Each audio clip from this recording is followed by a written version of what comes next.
స్వాగతం.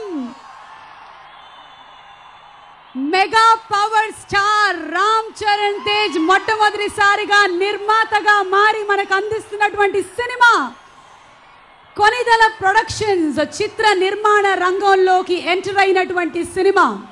Konidela productions in association with Lyca productions మనకు అందిస్తున్న మెగాస్టార్ చిరంజీవి గారి 150వ చిత్రం ఖైదీ నంబర్ 150.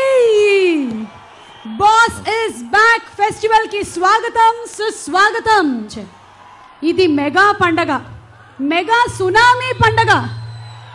ఎటువైపు చూసినా జన సందోహం. కనుచూపు మేరకు జనాలే కనిపిస్తున్నారు. ఇటువైపు తూర్పు, ఉత్తరం, దక్షిణం, పడమర ఎటు చూసినా మెగా అభిమానులే. మరి ఒకటా రెండా 10 సంవత్సరాల నుంచి ఎదురు చూస్తూ ఉన్నారు. ఎప్పుడెప్పుడు మళ్ళీ మెగాస్టార్ చిరంజీవి గారు వెండి తెరని తాకుతారు అని. వెండి తెర పులకించిపోతోంది. తెలుగు కళాంబ తల్లి ఆనందంతో ఉబ్బి తబ్బిబ్బైపోతోంది. పాట పులకించిపోతోంది. అందరూ ఎదురు చూస్తున్నటువంటి తరుణం రానే వచ్చింది. సంక్రాంతి పండగ ముందుగానే వచ్చేస్తోంది. Khaidi number 150. Boss is back. మీ అందరికీ ఎంత ఆనందంగా ఉందో తెలియదు కానీ నాకు విపరీతంగా ఆనందంగా ఉంది.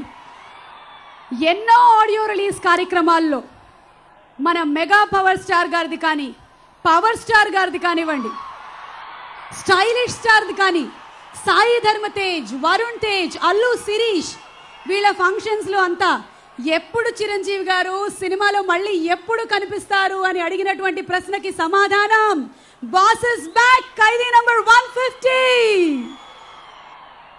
10 ఏళ్ల తర్వాత మళ్ళీ చిరంజీవి గారు వెండి తెరని తాకితే రెస్పాన్స్ ఎలా ఉంటుందో రాక్ స్టార్ దేవిశ్రీ ప్రసాద్ గారు అండ్ చిరంజీవి గారి కాంబినేషన్ లో అమ్ముడు లెట్స్ డూ కుమ్ముడు కుమ్ముడమ్మా.